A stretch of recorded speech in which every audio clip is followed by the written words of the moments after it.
ውድ ምእመናን የዛሬው ኹጥባ ርዕሳችን በምርጡ ትውልድ አስተምህሮት ዙሪያ ይሆናል።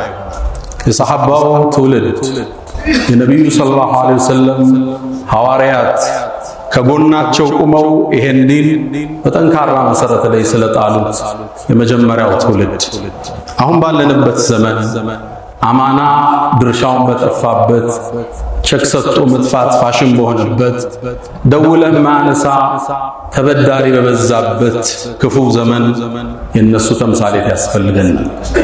አሁን ሰው በውርስ በገንዘብ በንዋይ ፍቅር ቤተ ዝምድናን በቆራረጠበት በውርስ በተባላበት ዘመን እነሱ ይናፍቁናል። አሁን በዚህ በሶሻል ሚዲያ ባበድንበት ዘመን ወጣቱ በፖርኖግራፊ በሰከረበት ዘመን ራቁት ገላም መልቀቅ ፋሽን በሆነበት ዘመን የሰሐባው አስተምህሮት ያስፈልገናል። አሁን ላይክና ሼር ለማግኘት ሲባል የሰው ስም ማጥፋት በረከሰበት ዘመን በሬ ወለድ ወሬዎችን መንዛት ባህል በሆነበት ዘመን የዛ ትውልድ አስተምህሮት ያስፈልገናል። አሁን ባለንበት ዘመን አንዱ ዞሮ በማይጠይቅበት የራሱ ምቾት ካረጋገጠ የወንድሙ ግድ በሌለበት ዘመን ለሌላው መቆረስ ለሌላው መኖር ለወገን መድረስ ትርጉም ባጣበት ዘመን ያን ትውልድ እንደ ሞዴል ማንሳት ግድ የሚልብን ወቅት ነው። የነቢዩ ዓለይሂ ሰላቱ ወሰላም ባልደረቦች አላህ ኮትኩቷቸው ወደድኳቸው ያላቸው والسابقون الأولون من المهاجرين والأنصار والذين اتبعوهم بإحسان رضي الله عنهم ወድጃቸው አለው ያላቸውን ትውልድ አስተምህሮቶቻቸው ዘግነን በትንሹ ማውጋት የዚህ ትውልድ ኃላፊነቱ ነው። ሰሐቦቹ ከነቢዩ ጥግ የማይጠፉ ለደቂቃ ማይለዩአቸው ሳያስፈቅዷቸው የማይሄዱ ከሳቸው አስተምህሮትን የቀዱ የሳቸውን ሕይወት የተገበሩ ቁርአን በገለጻቸው መልኩ የሚጠቀሱ ውድ የአላህ ምርጥ ባሮች የማይደገም ትውልድ በዛ በቁጥር ልክ አንድ ነቢይ ሐዋርያ ኑሮት አያውቅም። 120,000 ሰሐባ ይህ ምርጥ ትውልድ አስተምህሮቱ ዛሬ ያስፈልገናል። ዛሬ አንደኛውን እናንሳ። አላህ የተገረመበትን ባሪያ በምሽት ተመልክቶ ያዳነቀውን የአላህን ባለሟል እናውሳ። ነቢዩ ዓለይሂ ሰላቱ ወሰላም አንዴ አሰግደው ዒሻን ሲጨርሱ ከፊት ለፊታቸው ፊቱ የገረጣ ጸጉሩ የተንጨዋረረ አቧራ የለበሰ ግለሰብ ተሰይሟል። የአላህ መልእክተኛ ናቸው። እርቦኛል ይበላል። እርግጥም ረሃብ ቆልቶታል። ስታዩት አንጀት ይበላ ነበር። መልእክተኛው ዓለይሂ ሰላቱ ወሰላም ወደ ቤታቸው ላኩ። ሞዴል ናቸው። አቡበክር ራት ጋብዘዋል አሉ። ዑመር ፈልግለት ብለው አልተጣሩ። ከራስ ነው ድርጊት የሚጀምረው። ቤታቸው ላኩ። ከሚስቶቻቸው ከአንዷ መልስ መጣ። የአላህ መልእክተኛ ወለዚ በዐሰከ ብልሐቅ ማ ዒንደና ኢላ ማኡን፣ ቤታችን ውስጥ በእውነት በላከ ጌታ እንምላለን ውሃ እንጂ የለም አሏቸው። ሌላኛዋ ሚስታቸው ጋር መልሱ ተመሳሳይ። የእሳቸውን ሲጨርሱ ሰው አልጠቆሙም፣ ጥሪ ያቀረቡ። ከእናንተ መሃል ይህን የኔን እንግዳ ማን ያስተናግደዋል? ለካ ሰሐባውም በወቅቱ ችግር ውስጥ ነበር። የዕለት ጉርሳቸው አንሶ ነበር። እጅ የሚያነሳ ጠፋና አንገቶች ተቀረቀሩ። ከነሱ መሃል አንድ አንሳሪ እጁን አነሳ። የአላህ መልእክተኛ እኔ አላቸው። እሱስ ቤት ውስጥ ምን ይሁን ምን ይኖረው ይሆን? በሬ አርዶ ይሆን? ጥብስ ይኖራል ፍሪጅ ውስጥ? እስኪ እንከተለው ወደ ቤቱ አቀና። ሚስቱን ጠየቃት፣ ቤት ውስጥ ምን አለ? የነቢዩን እንግዳ ይዤ መጥቻለሁ አላት። ሚስቱም አንድ ምላሽ መለሰች፣ ለኔና አንተ ራት የለም፣ ለልጆቹ ግን ትንሽ አለ አለች። እንግዳ አላት። ትልቅ እንግዳ ነው ያመጣሁት፣ የነቢዩ ሰለላሁ ዐለይሂ ወሰለም እንግዳ። ልጆቹን አባብለሽ አስተኛቸው። እነሱ ከተኙ በኋላ ምግቧን አቅርቢያት። ትንሽ እኮ ነው። አዎ እኔና አንቺ አብረን እንቀርብና ልክ ኩራዙ የምታስተካክ ይመስልሽ አጥፊ። ያኔ አብረን ምን በላ ይመስለዋል? እየበሉ ነው ብሎ እሱም ጥግብ ይላል። ሚስትና ባል ይሄ የተከበረ ቤተሰብ፣ ይሄ ለኸይር የተደራጀ ቤተሰብ ስትራቴጂ ነደፈ። አላህ ሳልህ ሚስት ሳልህ ባል ሲወፍቅህ ኸይር ሁሉ ይገራል። ቤት ገቡ፣ እንግዳው ቁጭ አለ፣ ምግቡ ቀረበ። እሷ ሻማውን የምታስተካክል መስላ ጠፋች። ምግቡ ተከፈተ፣ በጨለማ እጁን ይሰዳል፣ ያነሳል። እነሱም ያነሱ መስለው አፋቸው ውስጥ የምግብ ድምፅ ያሰማል። እየበሉ ይመስላል። እሱ ይበላል፣ እየበሉ ነው ብሎ ብሉ እንጂ እያለ ይበላል። ግጥም አርጎ በላ፣ ውሃውን ጠጣ። ሸብዓነ ረያን ሆዱን ሞልቶ ወደ መልክተኛው ተመለሰ ደስ ብሎ። ባልና ሚስት ልጆቻቸው ጾም አደሩ። ያን ክስተት የዓለማት ጌታ አስተውሎታል፣ ተገርሞበታል። መልእክቱንም አላህ ሱብሓነሁ ወተዓላ ለመልክተኛው አድርሷቸው ነበር። በጠዋቱ ሰሐቢዩ አንሷሪው ወደ ነቢዩ ዓለይሂ ሰላቱ ወሰላም አቀና። በአንድ ምስራት ተቀበሉት። ለቀድ ዓጅበ አላሁ ምን ሰኒዕኩማ ቢጠይፈይኩም ለይላ። ዛሬ ምሽት የዓለማቱ ጌታ የዩኒቨርሱ አናዥ የሩሱሎች ሁሉ ላኪ የመላእክት ሁሉ ፈጣሪ ተገርሞባችኋል አደራላችሁ። ነቢ ሰለላሁ ዐለይሂ ወሰለም ከራስ በላይ ሌላ መቆረስ ለየለመደ ትውልድ፣ ለዚህ መጨካከል ለበዛባበት ትውልድ ወሳኝ መልእክት ያስተላልፋል። አላህም ታሪካቸውን አልረሳም። እኔ እናንተ ስንሰግዱልኝ እንድናስታውሳቸው ቁርአን ላይ ታሪካቸውን ጠቀሰ። ወዩእፊሩነ ዐላ አንፉሲሂም ወለው ካነ ቢሂም ኸሳሳ። ከነፍሶቻቸው ሌሎችን ያስቀድማሉ ለነሱ ወሳኝ አጀንዳ ቢሆን ሚለው አንቀጽ ቁርአን ላይ ታተመ። እዚህ ታሪክ ላይ ብዙ ትማራለህ። ለኸይር የተሰናዳ ቤተሰብ ሚስት በአሁኑ ዘመን አጋዥ ነች። ልጆቿን ረሃብ አስተኝታ እንግዳ ለመጋበዝ ባልስ እንዲህ አይነት ወኔ ያለው። ከዛም ወደ ነብዩ ሰለላሁ ዐለይሂ ወሰለም ተመለስ። ሌሎችን ከማዘዝ በፊት ራሳቸው ተግብረው እሳቸው ጋር ሲታጣ ነው ወደ ሰው ይላኩት። እኛ ተናጋሪዎች እንጂ ተግባሪዎች አይደለም፣ መካሪዎች እንጂ ተገሳጮች አይደለም። የምንናገረው የሚራመድ ሰው ጥቂት የበዛበት ዘመን ነው ያለን። ደግሞም ተመልከት፣ ያ ሰሃባ የሚባለው ትውልድ የነብዩ ባልደረቦች እንዴት አይነት ስማርት እንደነበሩ፣ አስተሳሰባቸው እንዴት የረቀቀ ስትራቴጂስቶች እንደነበሩ፣ ያ እንግዳ እንዲጠግብ መብራት የሚያጠፉበትን ስትራቴጂ ቀይሰው የአርራህማንን ውዴታ ወሰዱ። ሰሃበቱል ኪራም ከራስ በላይ ሌላው ነው። የወንድም ችግር ያሳሰባቸው፣ የወንድም የዕዳ ጫና ያስጨነቃቸው፣ ሰውን አካፍለው የሚያግሩ፣ የሌላቸውን ቆርሰው የሚሰጡ ጂሩ ሰሃበቱል ኪራም ረዲየላሁ ተዓላ ዐንሁም ወረዱ ዐንሁ። አላህ ወዷቸዋል፣ በሚሰጣቸውም ነገ ጀነት ውስጥ ይወዳሉ አላህ። ሌላኛውን ታሪክ እናንሳ። አብዱላህ ብን አቲክ ይባላል። ይህን ስም ብዙ ሰምታችሁት ይሆን? ታሪኩ ቡኻሪ ላይ ተጠቅሷል። ነቢዩ ዓለይሂ ሰላቱ ወሰላም ትልቁን የዳዕዋ ጉዞ ሲያደርጉ ትውልድ ነፃው ላይ ሲበረቱ በርካታ ስንክሳር በዝቶባቸዋል። መንቀሳቀስ አልቻሉም። እዛ ስም ያጠፋል፣ እዛ ሰይፍ ይቀስፍባቸዋል። መከራው ብዙ ነው። ካስቸገሯቸው ቀንደኛ ጠላት ውስጥ የመጀመሪያው አቡ ራፊዕ ይባላል። ይሁዳ ነው። መዲና ዙሪያ የሚኖር ሰፊ ሀብት የተሰጠው፣ እርሻው፣ ከብቱ፣ ፍየሉ፣ ግመሉ ለጉድ ነው። ትልቅ የኢኮኖሚ ድሎት ላይ የሚኖር የራሱ ቤተ መንግስት ውስጥ ሌላ ቤተ መንግስት ሰርቶ የሚኖር ባለሀብት ነው። ነብዩን ጥርስ ነከሰባቸው፣ ዳዕዋቸው ላይ ተነሳባቸው። ሲሻ ሰው ቀጥሮ የሚገልሰው ይልክባቸው። ወላሁ ያዕሲሙከ ሚነናስ ያለው አላህ እሱ ይጠብቃቸው። ሲሻው ዘፋኝና ገጣሚ ቀጥሮ በስድብ የሚዲያ ዘመቻ ይከፍትባቸው።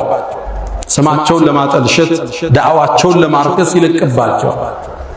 ሲሻው ጦር አዝምቶ አስታጥቆ ይልካል። በእስልምና ታሪክ ከባዱ ጦርነት የሚባለው አሕዛብ የሚባለውን ጦርነት የመራው ከቁረይሾች ጋር ሆኖ ያስተባበረው የአንበሳውን ድርሻ የሚወስደው ይሄ አቡ ራፊዕ የሚባል ይሁዲ ነው። በጣም ሲያስቸግራቸው አንዴ ትክዝ አሉና ሰሃባው ቤት ተማሪዎቻቸው ዘንድ መለና ቢአቢ ራፊዕ አቡ ራፊዕን ማን ነው እንደው ልክም ያስገባልን? ከሰሃቦች ውስጥ አንዱ ተነሳ። አንሷር ነው እሱ። አና አላቸው፣ የአላህ መልእክተኛ እኔ ያለው አላቸው። ስሙ አብዱላህ ብን አቲክ ይባላል። ከተወሰኑ 4-5 ሰሃቦቹ ጋር ቀና ወደ አቡ ራፊዕ መኖሪያ መንደር። ምን ይላል አብዱላህ ብን አቲክ? ቀን ቀን እንተኛና በሌሊት እንጓዛለን እቅዳችን እንዳይደረስበት። እንደምንም ደረሱ። ሲደርሱ እሱ የሚኖሩበት ቤተ መንግስት እጅግ የታጠረ የተጠበቀ የታፈረ ግንቦ ወደ ላይ የወጣ ዘበኞች ቀስተኞች የበዙበት እንዴት መግባት ይችላል? ከዛም ሰሃቦቹ ምን እናርግ ሲሉ ጠብቁኝ እኔ ማረገዋለኝ አላቸው። ወደ በሩ ተጠግቶ አስተዋል። ለካ በሩ የሚከፈተው በቀን 2 ጠዋት እረኞችን ከብት ጠባቂዎችን ለመላክ እርሻ የሚቆፍሩትን ለመላክ ገበሬዎችን ማታ እነሱን ለማስገባት ብቻ ነው የሚከፈት። ጠበቀ። እረኞቹ ወጡ። ሙሉ ቀን ዋለ። ማታም ገባ። እንዴት ይግባ? ተክዞ እያለ የውስጥ ንያውን ያወቀው አላህ እድል ከፈተለት። ድንገት አህያ ጠፋን ብለው በሩን ከፍተው ወጡ። ፍለጋ ተያያዙ። ጨለማ ነው። ከመሸ ነው። አብሮ ተደባለቀ። ፈለጉ አህያውን አጡት። በር ያለው ዘበኛ በአስቸኳይ ግቡ አልያ ለዘጋው ነው አለ። እሱም ከነሱ ውስጥ አብሮ ገባ። የገባው ወደ ተከበረ ቤተ መንግስት ውስጥ ነው። መውጫም የለው። አህዮቹ ወደሚኖሩበት ክፍል ገባውና ቁጭ አልኳል። ዘበኛው በሩን ቆልፎ ቁልፉን ሲያስቀምጥ አየው። ሁሉም ወደ ምኝታቸው ገቡ። እዛው ጠብቀው ከዛም ወጣውና ቁልፉን አንስቼ በሩን ከውስጥ ከፍቼ ከፈታ ከታወቀብኝ እንኳን ሩጭ እንዳመለጥ ወደ ውስጥ ሲገባ ሌላ አቡ ራፊዕ የሚኖርበት ሌላ ቤተ መንግስታን ተጠጋው። ቁልፉን ከዛም ከውጭ ያሉ በሮችን ሁሉም ቆለፍኳቸው። ጩኸት ሲሰማ እንዳይወጡ እንዴት እንደሚያስቡ እዩ ሰሃባ ሲባል ወደ ውስጥ ጠጋስል አቡ ራፊዕ ከእንግዶች ጋር ተሰብስቦ ያወራል፣ ይሳሳቃል። ወሬው ስለ ነብዩ ነው። ወሬው እስልምና ማጥላሸት ነው። ሁሉን ወሬ ያወራል። ዝም አልኩት። ብገባስ እነሱ ይከላከሉለታል። ጠበቁ። ተለያዩና ወደ አልጋቸው ሄዱ። ውስጥ ገባው ከፍቼ እነሱ የተኙበት ምኝታ ቤት ሁሉን ቆለፍኩ እንዳይወጡለት። ልክ ወደ ውስጥ ገባ ይላል ድቅድቅ ያለ ጨለማ። እንዴት አቡ ራፊዕ እንዳገኘ ምኝታ ክፍሉ ደርሷል። ኢብኑ ሐጀር ረዲየላሁ ተዓላ አንሁ ስለሱ ታሪክ ሲተነትኑ አብዱላህ ብኑ አቲክ የአይን ችግር ነበረበት፣ የማየት በዚህ ላይ ጨለማ ነው። አቡ ራፊዕ እኔትየው ማየው ነገር አጣው። አንድ ስትራቴጂ ቀየሰ። ስም ጠራ። አቡ ራፊዕ ብሎ ጠራ። ከዛም እሱ ለበይካ ድምፁን ወደ ሰማውበት ቦታ ሰይፌን ዘረጋዋል። መጣውታ ሙቷል ብዬ ስወጣ ሲያቃስት ሰማው። አሁን ድምፁን ፍለጋ ወደ ውስጥ ገባውና እሱን ሊያድነው የመጣ ሰው መስዬ አቡ ራፊዕ ማን ነው? ዘበኞችን ልጥራ እንዴ አልኩ። አዎ የሆነ ሰው ነው የመታኝ አለ። ጠጋልኩና አሁንም ወረድኩበት አለ። ግን አልገደልኩትም፣ አቆሰለ። ተመልሼ ስወጣ ቦታው ጠፋ ይዞር። አሁንም ድምፄን ቀየርኩ ይላል። የሌላ ሰው ድምፅ ቅድም ቀጠን አሁን ወፈር። ምን ገጠመ? ሚረዳህ ላምጣ እንዴ አለው። አዎ የሆነ ሰው መታኝ ሲል በሰይፌ ሄድኩና ደረቱ ላይ ቆምኩበት ይላል። ጨረሰ ኃላፊነቱ። ድምፅ ተሰማ ግቢ ውስጥ። ዘበኞቹ ተነሱ፣ ጩኸት ተሰማ። በሩን ከፋፍቸው ስለነበር ወጥ አጥሩን ዘላለሁ ስል መሰላሉ ያለቀ መስሎ እግሬ ተሰበረ ይላል። ጥምጣሜን አወለኩና እግሬን አሰርኩት። ሰይፌን ተንተርሼ ከግቢው ወጣ። ሰሃቦቹ ሌሎቹ ከውጭ ለርቀት ይጠብቁት አልተገናኙ። ምን አረክ? አጥንቼ ልምጣ አላልክም? አይጨርሼ መጣሁ አለ።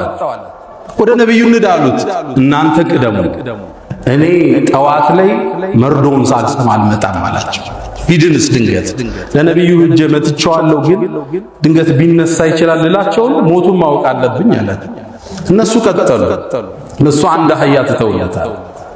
በአረቦቹ ባህል አንድ ሰው ሲሞት የተከበረ ጠዋት ላይ ከላይ ይወጣና ከማሳው ላይ ጥሪ ይደረጋል። አሁንም በጠዋት ተጣራ። እናንተ የሂጃዝ ሰዎች ሆይ የሂጃዙ ባላባት አቡ ራፊዕ ዛሬ ሌሊት ተገድሏል ተብሎ ሐዘኑ ታወጀ። ያኔ ፈረሴን እያቀናው እየረገጥኩ ወደ ነብዩ አለይሂ ሰላቱ ወሰላም መጣ። ነብዩ አለይሂ ሰላቱ ወሰላም በደስታ ተቀበሉት። ኸበሩንም ያውቁ ነበር። ገደልኩት አላቸው። አዎን አሉት ነብዩ አለይሂ ሰላቱ ወሰላም። ከዛም ቀን አልኩና የአላህ መልእክተኛ ግን እግሬ ያልኳቸው ያን የተባረከ እጃቸውን አንስተው እግሬ ላይ ያስቀመጡት። በአላህ ይሁንብኝ ይላል። እጃቸው ሲነሳ እግሬ ህመም አልነበረውም ይላል። اللهم صل وسلم وبارك على سيدنا ሰሃባ ስንል ለእስልምና የተሰው ሁለመናቸውን የሰጡ እንደማይመለሱ ያወቁ ወደ ሞት ጉድጓድ የሚገቡ ይሄን ድን በጠንካራ መሰረት ያቆሙ የተከበረ ትውልድ ሰሃባቱል ኪራም ለዲን የመደገፍ ወኔያችን በላሸቀበት የነዋይ ፍቅር ባራደብን ወቅት ላይ ያን የመስዋዕትነት ታሪክ ዛሬ መድገም በእኛ ላይ ግድ ይላል። አላህ ይወደዳቸው፣ ጀነቱ ውስጥ ከነሱ ጋር አላህ ይሰብስበን። አላ ወፈዓሉ الخيرات واستغفروا ربكم فطوبى للمستغفرين። الحمد لله على إحسانه والشكر له على تفضله وامتنانه ولا إله إلا الله تعظيما لشأنه وصلى الله وسلم وبارك على رسوله وإخوانه. أما بعد ود مؤمنان يا قدمت تولد كل منافقان كل የሚያጓጓሉ ደጋጎቹ ከነሱ ጋር የጀነት በር ላይ ተጋፍተው ለመግባት ማስነዋል። ልጆቻቸውን በስያሜያቸው ጠርተዋል። ተቋማቸውን በእነሱ ጠርተዋል። ስለነሱ ታሪክ ጽፈዋል። ለነሱ ለኛ ሞዴሎች ናቸው። እንደነሱ መስራት ባንችል እነሱን ለመመሰል መጣር፣ የነሱን ገድል ማውራት፣ የነሱን ታሪክ ለልጆቻችን መናገር ወሳኝ የሆነበት ጊዜ እንገኛለን። የነሱን ያህል ጥግላ እንሰራ እንችላለን። ምኞቱ የተራቀ ከሙስሊሞቹ ኃይለኛ ጀነራሎች ውስጥ በኸሊፋዎቹ ዘመን የነበረ አንድ ትልቅ ሙጃሂድ አለ። አንዴ ሞተና በህልም ታየ። አላህ ምን ባንተ ላይ ወሰናል? አይ አላህማ በአንድ ምኞቴ ማረኝ አላቸው። ምኞቱ ምን ነበር? አንዴ ጦሩን አሰልፎ ጠላትን ለመግጠም ሲወጣ የጠላትን አሰላለፍ ላይ ተራራ ላይ ቆመ። ከተራራው ወደ ጦሩ ወደ ጠላት አየ። ከዛም ወደ ራሱ ጦር ተመልሶ ሲመለከት የሱ ጦር የሚያምሩ ነበሩ። የለበሱት አለባበስ፣ የሰይፍ አያያዛቸው፣ የጦር አሰባበቃቸው ያምሩ ነበር። ቁጥራቸው ብዙ ነው። ያን አንድ ምኞት ተመኘ። ምን ነው ያ አላህ ይሄን ጦር ይዤ ለነብዩ አለይሂ ሰላቱ ወሰላም የኡሁድ ጦርነት ጊዜ ተሰልፌላቸው ይሆናል። ያን አቅም አንሷቸው ሐምዛን ያጡበት ራሳቸው የተፈነከተበት ጥርሳቸው የተሰበረበት ጦርነት ነው። ያኔ ምን ነው ተሰልፌላቸው ይሆናል። እቺም ምኞቱን አላህ ወሰደለት። በዚህም አላህ ማለት ኸይር መመኘት፣ እነሱን ለመሆን ማሰብ፣ የነሱን ሲራ ማውራት። ምን ነው ሀብት ኑሮኝ ልክ እንደቀድሙ ተረበው አግኝቻቸው ባበላዋቸው ብለህ ስድቅን ያንካየ አላህ ወደዛ ይወስድሃል። ከዛም ነብዩ አለይሂ ሰላቱ ወሰላም ወደ ሐጅ ሲወጡ መለስ አሉና ኢነ ቢልመዲነቲ አቅዋመን መዲና ላይ እኮ ሰዎች አሉ። ማሲርቱም መስይራ እናንተ ምንም አትጓዙም፣ ተራራ አትወጡም አትወርዱም፣ በአጅር አብሯችሁ የተካፈሉ ቢሆን እንጂ ለምን ሐበሰሁም العذر ችግር ነው ያዛቸው። ወይ የአቅም ጉዳይ ወይ የፋይናንስ ጉዳይ ወይ የጤንነት ጉዳይ አብረው መዝመት አልቻሉም። ንያቸው ግን እውነት ነበር። እኛም ኸይር እንመኝ፣ መልካም እንመኝ፣ እንደ ሰሃቦቹ ለመሆን እንጣር፣ ታሪካቸውን እናውሳ፣ ለልጆቻችን ስያሜያችንን በእነሱ እናድርግ። አንዱን ዑመር ብለህ ጥራው፣ ሌላውን አቡበክር በለው፣ ሶስተኛውን ዑስማን በለው፣ ሌላውን ሰዕድ በለው፣ ሌላውን አብዱራህማን ኢብኑ ዐውፍ በለው። ከስማቸው ከታሪካቸው አስተምሮት ወስደው ተሸበሁ ኢለም ተኩኑ ሚስለሁም እነ ተሸቡሃ ቢልኪራም ፈላህ። እንደነሱ መሆን ባችሉ ምሰሏቸው፣ እነሱን ለመማሰል መጣር ስኬት ነውና ይላሉ ሰለፎች። በዚህ ትውልድ እንደነሱ ለሌላው ልንኖር ለእስልምና መስዋዕት ልንከፍል የዲኑ ዘብ ልንሆን ከፈተናው ወጥተን አንድነታችንን ልንጠብቅ በኢኮኖሚ አሁን በደረሰብን የኢኮኖሚ መጨካከን ውስጥ አዛኝ ሆነን ለሌላው ተቆርሰን ለሌላው ልንኖር ዳግም ሰሃቦች ያስፈልጉናል። ዳግም የነቢዩ ዓለይሂ ሰላቱ ወሰላም አስተምሮ እኛ ውስጥ ሊኖር ይገባል። ያ መን ቱሒቡነ ነቢየ ሙሐመዳ ሰሉ ዐለይሂ ወሰሊሙ ጡለል መዳ ፈሰላቱኩም ወሰላሙኩም ኑረን ለኩም ቢአምሲኩም ወቢየውሚኩም ወለኩም ገዳ ኢነላሃ ወመላኢከተሁ ዩሰሉነ ዐለ ነቢይ ያ አዩሃ አለዚነ አመኑ ሰሉ ዐለይሂ ወሰሊሙ ተስሊማ አላሁመ ሰሊ ዐላ ሙሐመድ ወዐላ አሊ ሙሐመድ ከማ ሰለይተ ዐላ ኢብራሂም ወዐላ አሊ ኢብራሂም وبارك اللهم على محمد وعلى آل محمد كما باركت على إبراهيم وعلى آل إبراهيم في العالمين إنك حميد مجيد اللهم أعز الإسلام والمسلمين وأذل الشرك والمشركين ودمر اللهم أعداءك أعداء الدين اللهم إنا نعوذ بك من جهد البلاء ودرك الشقاء وسوء القضاء وشماتة الأعداء اللهم إنا نعوذ بك من زوال نعمتك وتحاول عافيتك وفجاءة نقمتك وجميع سخطك اللهم لا تدع لنا في مقامنا هذا ذنبا إلا غفرته ولا هما إلا فرجته ولا دينا إلا قضيته ولا حاجة من حوائج الدنيا والآخرة إلا قضيتها يا أرحم الراحمين اللهم ربنا آتنا في الدنيا حسنة وفي الآخرة حسنة وقنا عذاب النار ألا فأقم الصلاة.